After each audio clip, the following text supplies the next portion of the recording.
بسم اللہ الرحمن الرحیم۔ السلام علیکم۔ اربوں خربوں درود و سلام خاتم النبیین سیدنا حضرت محمد مصطفیٰ صلی اللہ علیہ وآلہ وسلم پر، ان کی اولاد، ان کی آل پر اللہ تعالیٰ مغفرت فرمائے، آپ کی، میری، ساری امت کے مسلمانوں کی، آمین۔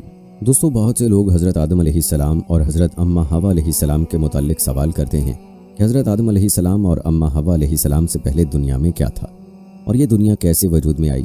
لہٰذا آج کی اس ویڈیو میں آپ کو بتائیں گے کہ حضرت آدم علیہ السلام سے بھی پہلے اس دنیا میں کون سے پیغمبر آئے تھے، یعنی حضرت آدم علیہ السلام اور اماں حوا علیہ السلام سے پہلے دنیا میں کیا تھا اور یہ دنیا کیسے وجود میں آئی، اور حضرت آدم علیہ السلام جنت سے زمین پر کہاں اترے تھے۔ یہ سب آپ کو بتائیں گے، بلکہ ویڈیو میں آپ یہ بھی جانیں گے کہ حضرت آدم علیہ السلام کی تخلیق مٹی سے کیوں ہوئی اور وہ مٹی کہاں سے لائی گئی تھی، اور حضرت آدم علیہ السلام نے دنیا میں زندگی کیسے گزاری۔ حضرت آدم علیہ السلام جنت سے کیا لے کر آئے تھے، اور اس ویڈیو کے آخر میں آپ کو یہ بھی بتائیں گے کہ حضرت آدم علیہ السلام کی وفات کب اور کیسے ہوئی۔ دوستو، سب سے پہلے یہاں یہ جان لیجئے کہ مذہبی کتب اور مختلف ماہرین اور سائنسدانوں نے تھیوریز دی ہیں جن کے مطابق زمین پر آدم علیہ السلام کو اتارنے سے پہلے شیطان کو پھینکا گیا، یعنی حضرت آدم علیہ السلام کی تخلیق کے بعد حضرت آدم علیہ السلام کو جنت میں بھیجا گیا اور فرشتوں کو انہیں سجدہ کرنے کا حکم دیا گیا، جس پر شیطان نے انکار کر دیا۔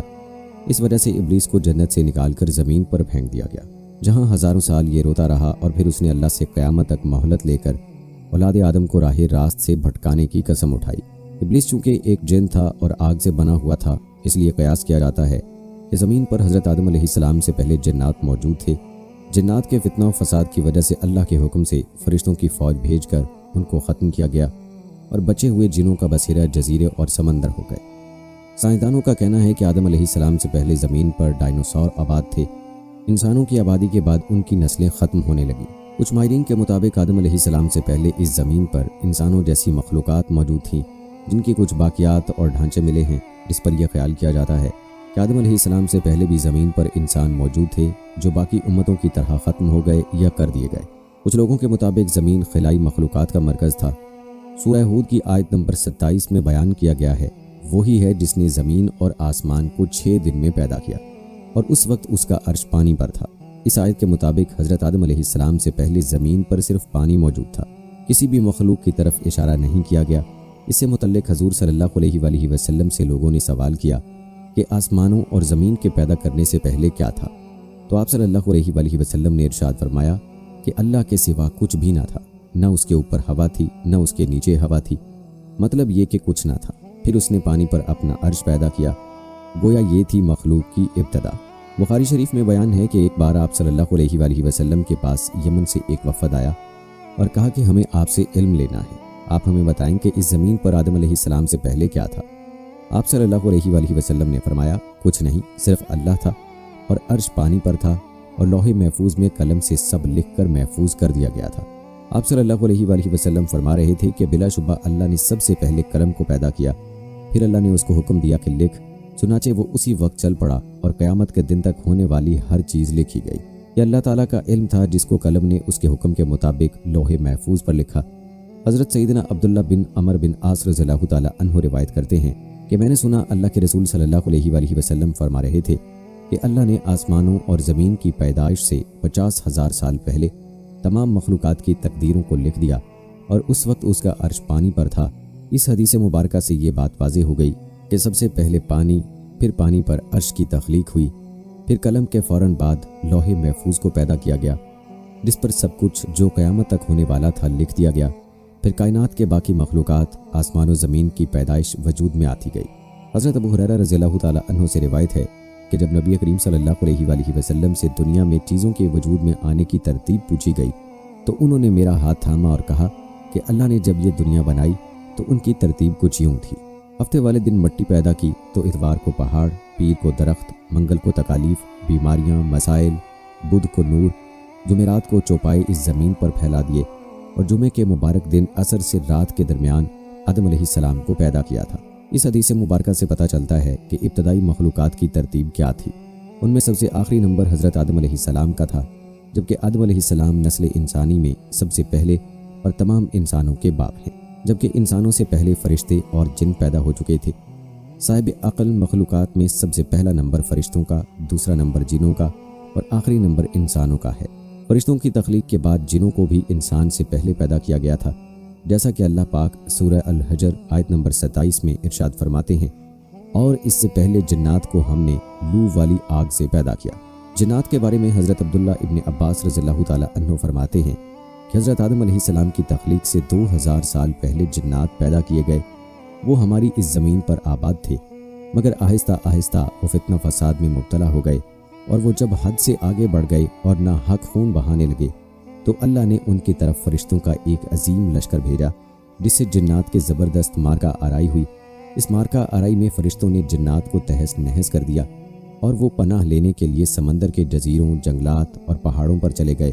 ان کو زمین کے ہر حصے سے نکال دیا گیا، چنانچہ آج تک ان کے رہنے کی جگہ یہی جزیرے، جنگلات اور پہاڑ ہیں۔ اس طرح یہ دنیا وجود میں آئی اور آدم علیہ السلام زمین پر آئے، اور اس کے بعد انسانوں کی نسلیں چلیں۔ دوستو، یہاں یہ بھی جان لیجئے کہ آدم علیہ السلام کی تخلیق مٹی سے کیوں ہوئی اور وہ مٹی کہاں سے لائی گئی۔ حضرت آدم علیہ السلام کی نہ ماں ہیں نہ باپ، بلکہ اللہ تعالیٰ نے ان کو مٹی سے بنایا ہے۔ چنانچہ روایت ہے کہ جب اللہ نے آپ کو پیدا کرنے کا ارادہ فرمایا تو حضرت اسرائیل علیہ السلام کو حکم دیا کہ زمین سے ایک مٹھی مٹی لائیں۔ اللہ کے حکم کے مطابق حضرت اسرائیل علیہ السلام نے آسمان سے اتر کر زمین سے ایک مٹھی مٹی اٹھائی تو پوری روئے زمین کی اوپری پرت چھلکے کی مانند اتر کر آپ کی مٹھی میں آ گئی، جس میں 60 رنگوں اور مختلف کیفیتوں والی مٹیاں تھیں، یعنی سفید و سیاہ اور سرخ و زرد رنگ والی، نرم و سخت، شیریں و تلخ، نمکین و پھیکی وغیرہ کیفیتوں والی مٹیاں شامل تھیں۔ پھر اس مٹی کو مختلف پانیوں سے گوندنے کا حکم فرمایا، چنانچہ ایک مدت کے بعد یہ چپکنے والی بن گئی۔ پھر ایک مدت تک یہ گوندھی گئی تو کیچڑ کی طرح بودار گارا بن گئی۔ پھر یہ خشک ہو کر کھنکھناتی اور بجتی ہوئی مٹی بن گئی۔ پھر اس مٹی سے حضرت آدم علیہ السلام کا پتلا بنا کر جنت کے دروازے پر رکھ دیا گیا، جس کو دیکھ دیکھ کر فرشتوں کی جماعت تعجب کرتی تھی، کیونکہ فرشتوں نے ایسی شکل و صورت کی کوئی مخلوق کبھی دیکھی ہی نہیں تھی۔ پھر اللہ تعالیٰ نے اس پتلے میں روح کو داخل ہونے کا حکم فرمایا، چنانچہ روح داخل ہو کر جب آپ کے نتنوں میں پہنچی تو آپ کو چھینک آئی، اور جب روح زبان تک پہنچ گئی تو آپ نے الحمدللہ پڑھا، اور اللہ تعالیٰ نے فرمایا یرحمک اللہ، یعنی اللہ تعالیٰ تم پر رحمت فرمائے۔ اے ابو محمد یعنی آدم، میں نے تم کو اپنی حمد ہی کے لیے بنایا ہے۔ پھر رفتہ رفتہ پورے بدن میں روح پہنچ گئی اور آپ زندہ ہو کر اٹھ کھڑے ہوئے۔ اللہ تعالیٰ نے حضرت آدم علیہ السلام کو 4 عظیم شرف اور مرتبے عطا فرمائے۔ نمبر 1 اپنے ہاتھ سے پیدا فرمایا، نمبر 2 روح پھونکی، نمبر 3 فرشتوں کو سجدہ کرنے کا حکم فرمایا، نمبر 4 اشیاء کے ناموں کے علم سے سرفراز فرمایا۔ دوستوں، مذاہب کی قدیم کتابوں میں یہ بھی لکھا ہے کہ ابلیس یعنی شیطان جن تھا، اور اللہ تعالیٰ نے اس کی عبادات کے باعث اسے فرشتوں میں شامل کر لیا تھا اور اسے ان کا سردار بنا دیا تھا۔ اس کے بعد اس کی ریاضت کا سلسلہ جاری رہا۔ اس کائنات کا کوئی ایسا چپا یا کوئی ایسا ٹکڑا نہیں تھا جس پر ابلیس نے سجدہ نہ کیا ہو۔ یہ ان سجدوں، ان ریاضتوں، ان عبادات کا نتیجہ تھا کہ اللہ تعالیٰ نے ابلیس کو فرشتوں کا سردار بنایا۔ لیکن پھر شیطان غرور کا شکار ہو گیا۔ اس نے مٹی کے پتلے یعنی حضرت آدم علیہ السلام کو سجدہ کرنے سے انکار کر دیا۔ جب اللہ تعالیٰ نے آدم علیہ السلام کو بنایا، مٹی سے بنایا، تو سب کو کہا کہ ان کو سجدہ کیا جائے، لیکن ابلیس کے اندر ایک غرور تھا۔ اس نے کہا کہ میں آگ سے بنا ہوں، یہ مٹی سے بنا ہے، میں اسے کیوں سجدہ کروں؟ اس نے سجدہ کرنے سے انکار کر دیا، اور یہاں سے خیر اور شر کی طاقتوں کے درمیان جنگ کا آغاز ہو گیا۔ قدیم صحائف نے لکھا ہے کہ جب شیطان کو حضرت آدم علیہ السلام کو سجدہ کرنے کا حکم دیا گیا تو اس نے حضرت آدم علیہ السلام پر حقارت سے تھوک دیا تھا۔ شیطان کا تھوک حضرت آدم علیہ السلام کے پیٹ پر گرا تھا، اور اس کے بعد اللہ تعالیٰ نے حضرت جبرائیل علیہ السلام کو تھوک والی مٹی نکالنے کا حکم دے دیا۔ حضرت جبرائیل علیہ السلام نے یہ مٹی نکالی تو حضرت آدم علیہ السلام کے پیٹ پر ایک چھوٹا سا سوراخ بن گیا۔ یہ سوراخ ناف کی شکل میں آج بھی ہمارے پیٹ پر موجود ہے۔ اللہ تعالیٰ نے اس ناف کی مٹی سے جس پر شیطان نے تھوکا تھا اسے کتے کو بنایا تھا۔ دوستو، کتے کی تخلیق کے متعلق دوسری روایت یہ بھی ملتی ہے کہ جب حضرت آدم علیہ السلام اور حضرت اماں حوا علیہ السلام کو اللہ تبارک و تعالیٰ نے زمین پر بھیجا تو شیطان نے زمینی درندوں کو ورغلایا کہ وہ ان دونوں کو کھا جائیں، تو تب اللہ تبارک و تعالیٰ نے کتے کو پیدا کیا، جس نے حضرت آدم علیہ السلام اور حضرت اماں علیہ السلام کی ان درندوں سے حفاظت فرمائی۔ یعنی کتے کی پیدائش حضرت آدم علیہ السلام کو زمین پر بھیجنے کے فوراً بعد اللہ تبارک و تعالیٰ نے فرمائی۔ بہرحال دوستو، ایک حدیث میں نقل کیا گیا کہ حضرت آدم علیہ السلام کا پتلا جس مٹی سے بنایا گیا، چونکہ وہ مختلف رنگوں اور مختلف کیفیتوں کی مٹیوں کا مجموعہ تھی، اس لیے آپ کی اولاد یعنی انسانوں میں مختلف رنگوں اور قسم قسم کے مزاجوں والے لوگ ہیں۔ حضرت ابو موسیٰ اشعری رضی اللہ تعالیٰ عنہ سے روایت ہے کہ نبی کریم صلی اللہ علیہ وآلہ وسلم نے ارشاد فرمایا، اللہ تعالیٰ نے حضرت آدم علیہ السلام کو ایک مٹھی خاک سے پیدا فرمایا۔ یہ مٹی تمام روئے زمین سے حاصل کی گئی تھی۔ یہی وجہ ہے کہ حضرت آدم علیہ السلام کی نسل میں مختلف رنگ و زبان کے لوگ پائے جاتے ہیں۔ حضرت آدم علیہ السلام کی کنیت ابو محمد یا ابو البشر اور آپ کا لقب خلیفۃ اللہ ہے، اور آپ سب سے پہلے اللہ تعالیٰ کے نبی ہیں۔ آپ نے 960 برس کی عمر پائی اور بوقت وفات آپ کی اولاد کی تعداد 1,00,000 ہو چکی تھی، جنہوں نے طرح طرح کی صنعتوں اور عمارتوں سے زمین کو آباد کیا۔ قرآن مجید میں بار بار اس مضمون کا بیان ہے کہ حضرت آدم علیہ السلام کی تخلیق مٹی سے ہوئی۔ چنانچہ سورہ آل عمران میں ارشاد فرمایا کہ عیسیٰ کی کہاوت اللہ کے نزدیک ایک آدم کی طرح ہے، اسے مٹی سے بنایا، پھر فرمایا ہو جا، وہ فوراً ہو جاتا ہے۔ دوسری آیت میں اس طرح فرمایا کہ بے شک ہم نے ان کو چپکتی مٹی سے بنایا۔ کہیں یہ فرمایا کہ اور بے شک ہم نے آدم کو بجتی ہوئی مٹی سے بنایا، جو اصل میں ایک سیاہ بودار گارا تھی۔ جب حضرت آدم علیہ السلام کو اللہ تعالیٰ نے بہشت میں رہنے کا حکم دیا تو آپ جنت میں تنہائی کی وجہ سے کچھ ملول ہوئے، تو اللہ تعالیٰ نے آپ پر نیند کا غلبہ فرمایا اور آپ گہری نیند سو گئے۔ تو نیند ہی کی حالت میں آپ کی بائیں پسلی سے اللہ تعالیٰ نے حضرت حوا علیہ السلام کو پیدا فرمایا۔ جب آپ نیند سے بیدار ہوئے تو یہ دیکھ کر حیران رہ گئے کہ ایک نہایت ہی خوبصورت اور حسین و جمیل عورت آپ کے پاس بیٹھی ہوئی ہے۔ آپ نے ان سے فرمایا کہ تم کون ہو اور کس لیے یہاں آئی ہو؟ تو حضرت حوا علیہ السلام نے جواب دیا کہ میں آپ کی بیوی ہوں، اور اللہ تعالیٰ نے مجھے اس لیے پیدا فرمایا ہے تاکہ آپ کو مجھ سے انس اور سکون قلب حاصل ہو، اور مجھے آپ سے انسیت اور تسکین ملے، اور ہم دونوں ایک دوسرے سے مل کر خوش رہیں اور پیار و محبت کے ساتھ زندگی بسر کریں، اور اللہ تعالیٰ کی نعمتوں کا شکر ادا کرتے رہیں۔ قرآن مجید میں ایک مقام پر اللہ تعالیٰ نے حضرت حوا علیہ السلام کے بارے میں ارشاد فرمایا اور اسی میں سے اس کا جوڑا بنایا اور ان دونوں سے بہت مرد و عورت پھیلا دیے۔ حضرت آدم و حوا علیہ السلام کی تخلیق کا واقعہ مضامین قرآن مجید کے ان عجائبات میں سے ہے جس کے دامن میں بڑی بڑی عبرتوں اور نصیحتوں کے گوہر آبدار کے انبار پوشیدہ ہیں، جن میں سے چند یہ ہیں۔ اللہ تعالیٰ نے حضرت آدم علیہ السلام کو مٹی سے بنایا اور حضرت حوا علیہ السلام کو حضرت آدم علیہ السلام کی پسلی سے پیدا فرمایا۔ قرآن کے اس فرمان سے یہ حقیقت عیاں ہوتی ہے کہ اللہ پاک نے انسانوں کو 4 طریقوں سے پیدا فرمایا ہے۔ اول یہ کہ مرد و عورت دونوں کے ملاپ سے، جیسا کہ عام طور پر انسانوں کی پیدائش ہوتی ہے، چنانچہ قرآن مجید میں صاف صاف اعلان ہے کہ بے شک ہم نے آدمی کو پیدا کیا ملی ہوئی منی سے۔ دوم یہ کہ تنہا مرد سے ایک انسان پیدا ہوا اور وہ حضرت حوا علیہ السلام ہے کہ اللہ تعالیٰ نے ان کو حضرت آدم علیہ السلام کی بائیں پسلی سے پیدا فرما دیا۔ اور تیسرا یہ کہ تنہا ایک عورت سے ایک انسان پیدا ہوا اور وہ حضرت عیسیٰ علیہ السلام ہیں، جو کہ پاک دامن کماری بی بی مریم علیہ السلام کے شکم سے بغیر باپ کے پیدا ہوئے۔ اور چوتھا یہ کہ بغیر مرد و عورت کے بھی ایک انسان کو اللہ تعالیٰ نے پیدا فرما دیا، اور وہ انسان حضرت آدم علیہ السلام ہے کہ اللہ تعالیٰ نے ان کو مٹی سے بنا دیا۔ ان واقعات سے چند اسباق کی طرف رہنمائی ہوتی ہے۔ نمبر 1، اللہ پاک ایسا قادر و قیوم اور خلاق ہے کہ انسانوں کو کسی خاص ایک ہی طریقے سے پیدا فرمانے کا پابند نہیں ہے، بلکہ وہ ایسی عظیم قدرت والا ہے کہ وہ جس طرح چاہے انسانوں کو پیدا فرما دے۔ چنانچہ ان 4 طریقوں سے اس نے انسانوں کو پیدا فرمایا، جو اس کی قدرت و حکمت اور اس کی عظیم الشان خلاقیت کا نشان اعظم ہے۔ سبحان اللہ۔ اللہ تعالیٰ کی شان خالقیت کی عظمت کا کیا کہنا۔ جس خلاق عالم نے کرسی و عرش اور لوح و قلم اور زمین و آسمان کو کن فرما کر موجود فرما دیا، اس کی قدرت کاملہ اور حکمت بالغہ کے حضور خلقت انسانی کی بھلا حقیقت و حیثیت ہی کیا ہے۔ لیکن اس میں کوئی شک نہیں کہ تخلیق انسان اس قادر مطلق کا وہ تخلیقی شاہکار ہے کہ کائنات عالم میں اس کی کوئی مثال نہیں، کیونکہ وجود انسان عالم خلق کی تمام مخلوقات کے نمونوں کا ایک جامع مرقع ہے۔ اللہ اکبر، کیا خوب ارشاد فرمایا حضرت علی المرتضیٰ رضی اللہ تعالیٰ عنہ نے کہ اے انسان، کیا تو یہ گمان کرتا ہے تو کہ ایک چھوٹا سا جسم ہے، حالانکہ تیری عظمت کا یہ حال ہے کہ تیرے اندر عالم اکبر سمٹا ہوا ہے۔ ممکن تھا کہ کوئی مرد یہ خیال کرتا کہ اگر ہم مردوں کی جماعت نہ ہوتی تو تنہا عورتوں سے کوئی انسان پیدا نہیں ہو سکتا تھا۔ اسی طرح ممکن تھا کہ عورتوں کو یہ گمان ہوتا کہ اگر ہم نہ ہوتی تو تنہا مردوں سے کوئی انسان پیدا نہ ہوتا۔ اسی طرح ممکن تھا کہ عورت و مرد دونوں مل کر یہ ناز کرتے کہ اگر ہم مردوں اور عورتوں کا وجود نہ ہوتا تو کوئی انسان پیدا نہیں ہو سکتا تھا۔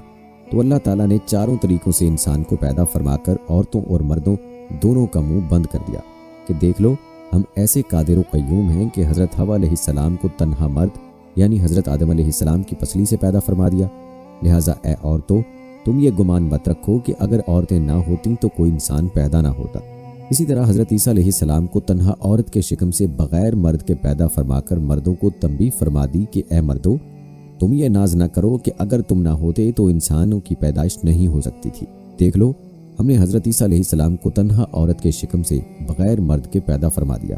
اور حضرت آدم علیہ السلام کو بغیر مرد و عورت کے مٹی سے پیدا فرما کر عورتوں اور مردوں کا منہ بند فرما دیا کہ اے عورتوں اور مردوں، تم کبھی بھی اپنے دل میں خیال نہ لانا کہ اگر ہم دونوں نہ ہوتے تو انسانوں کی جماعت پیدا نہیں ہو سکتی تھی۔ دیکھ لو، حضرت آدم علیہ السلام کے نہ باپ ہیں نہ ماں، بلکہ ہم نے ان کو مٹی سے پیدا فرما دیا۔ سبحان اللہ! سچ فرمایا اللہ نے کہ اللہ ہر چیز کا بنانے والا ہے اور وہ اکیلا سب پر غالب ہے، اور جس کو چاہے اور جیسے چاہے اور جب چاہے پیدا فرما دیتا ہے۔ اس کے افعال اور اس کی قدرت کسی اسباب و علل اور کسی خاص طور طریقوں کی بندشوں کی محتاج نہیں ہے۔ چنانچہ قرآن مجید میں ارشاد ہے کہ وہ جو چاہتا ہے کرتا ہے۔ ایک اور جگہ فرمایا جس چیز اور جس کام کا وہ ارادہ فرماتا ہے اس کو کر ڈالتا ہے، نہ کوئی اس کی مشیت و ارادے میں دخل اندازی ہو سکتی ہے، نہ کسی کو اس کے کسی کام میں چوں چراں کی مجال ہو سکتی ہے۔ اب یہاں دوستو یہ بھی جان لیجئے کہ حضرت آدم علیہ السلام کو پیدا ہوئے کتنے سال گزر چکے ہیں۔ حضرت آدم علیہ السلام اور حضرت محمد صلی اللہ علیہ وآلہ وسلم کے بیچ کا وقفہ کیا تھا؟ حضرت نوح علیہ السلام اور حضرت موسیٰ علیہ السلام کے درمیان وقفہ کیا تھا؟ تو دوستو یہ بات نہ قرآن میں موجود ہے اور نہ ہی کسی صحیح حدیث سے ثابت ہے، البتہ اس بارے میں بعض تاریخی روایات ملتی ہیں۔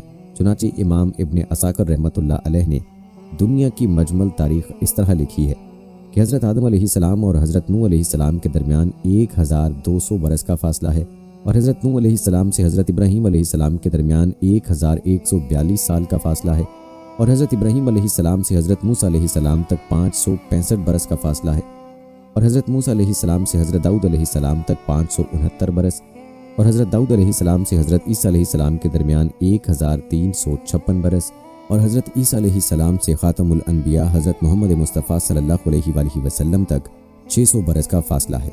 جہاں تک ان انبیاء کی حیات رہنے کا تعلق ہے تو حضرت آدم علیہ السلام 960 برس، حضرت نوح علیہ السلام 950 برس، حضرت ابراہیم علیہ السلام 200 برس، حضرت داؤد علیہ السلام 100 برس، حضرت عیسیٰ علیہ السلام 33 برس، اور آپ صلی اللہ علیہ وآلہ وسلم 63 برس تک باقاعدہ حیات رہے۔ لہٰذا اس حساب کے مطابق حضرت آدم علیہ السلام کے دنیا میں تشریف لانے سے لے کر اب تک تقریباً 9288 سال گزر چکے ہیں۔ آپ صلی اللہ علیہ وآلہ وسلم اور حضرت آدم علیہ السلام کے بیچ کا درمیانی وقفہ تقریباً 6835 سال ہے، اور حضرت نوح علیہ السلام اور حضرت موسیٰ علیہ السلام کے درمیان کا وقفہ 1907 سال ہے۔ دوستو یہاں یہ بھی جان لیجئے کہ حضرت آدم علیہ السلام جنت سے کہاں اترے تھے۔ اس بارے میں تفسیر در منشور میں ہے کہ حضرت آدم علیہ السلام مکہ اور طائف کے درمیان میں موجود دجنہ نامی علاقے میں اترے تھے۔ بعض کا کہنا ہے کہ حضرت آدم علیہ السلام صفا پہاڑی پر اترے تھے۔ حکم الہی میں کوتاہی کی وجہ سے حضرت آدم علیہ السلام کے جنت سے نکلنے کا وقت آیا، تب آپ علیہ السلام نے حضرت حوا علیہ السلام کا ہاتھ تھم کر کہا، چلو اب غربت اور بے کسی کا وقت آن پہنچا۔ اس وقت حضرت جبرائیل علیہ السلام نے آ کر کہا کہ تم دونوں الگ ہو جاؤ، کیونکہ یہی اللہ تعالیٰ کا حکم ہے کہ تم دونوں کو دنیا میں مختلف مقامات پر اتارنا ہے۔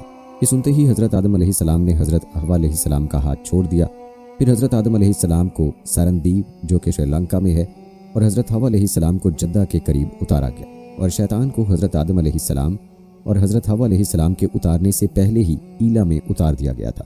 اس وقت کے اعتبار سے جدہ اور سرندیپ کے درمیان تقریباً 2100 میل کا فاصلہ تھا۔ حضرت آدم علیہ السلام کی جنتی زبان عربی تھی، لیکن وہ ان کو بھلا دی گئی۔ اس کے عوض آپ علیہ السلام کو سریانی زبان عطا کی گئی۔ بعد ازاں جب آپ کی توبہ قبول کر لی گئی تو پھر عربی زبان عطا کر دی گئی۔ پھر جب آدم علیہ السلام حکم الہی پر حج کے لیے تشریف لے گئے تو آپ علیہ السلام کی ملاقات مزدلفہ کے مقام پر اما ہوا سے ہوئی۔ اس وجہ سے مزدلفہ کے معنی قربت والی جگہ بنتا ہے۔ جدہ سعودی عرب کا سب سے بڑا شہر ہے۔ حضرت عبداللہ بن عمر رضی اللہ تعالیٰ عنہ فرماتے ہیں، اللہ تعالیٰ نے حضرت آدم علیہ السلام کو ہندوستان میں اتارا، پھر آپ علیہ السلام مکہ تشریف لے گئے، وہاں سے شام تشریف لے گئے اور وہیں انتقال ہوا۔ اسی طرح رسول اللہ صلی اللہ علیہ وآلہ وسلم نے ارشاد فرمایا، حضرت آدم علیہ السلام ہندوستان میں اترے تھے۔ ابن عساکر نے ایک روایت نقل کی ہے، حضرت آدم علیہ السلام جب زمین پر بھیجے گئے تو انہیں ہندوستان میں اتارا گیا۔ تاریخی اعتبار سے دیکھا جائے تو ہندوستان کے علاقہ سیلیون کے جزیرے سرندیپ میں بوز نامی پہاڑی پر آدم علیہ السلام کے قدم کے نشان ملتے ہیں۔ بعد میں یہ پہاڑ سری لنکا کے حصے میں آ چکا ہے، جسے تاریخی روایات کے مطابق حضرت آدم علیہ السلام کے نقش پا سے منسوب کیا جاتا ہے۔ اسی مناسبت سے اس پہاڑ کو آدم کی چوٹی یا کوہ آدم کا نام دیا جاتا ہے۔ اس پہاڑ کو سرندیپ بھی کہا جاتا ہے۔ کوہ آدم کی پہاڑی سری لنکا کی دوسری بڑی چوٹی ہے۔ 7300 فٹ بلند یہ چوٹی سری لنکا کے دارالحکومت کولمبو سے 220 کلومیٹر کے فاصلے پر ہے۔ سری لنکا کے ضلع رتنا پور میں واقع اس چوٹی تک پہنچنے کے لیے کولمبو سے کینڈی اور پھر ڈلہوزی آنا پڑتا ہے۔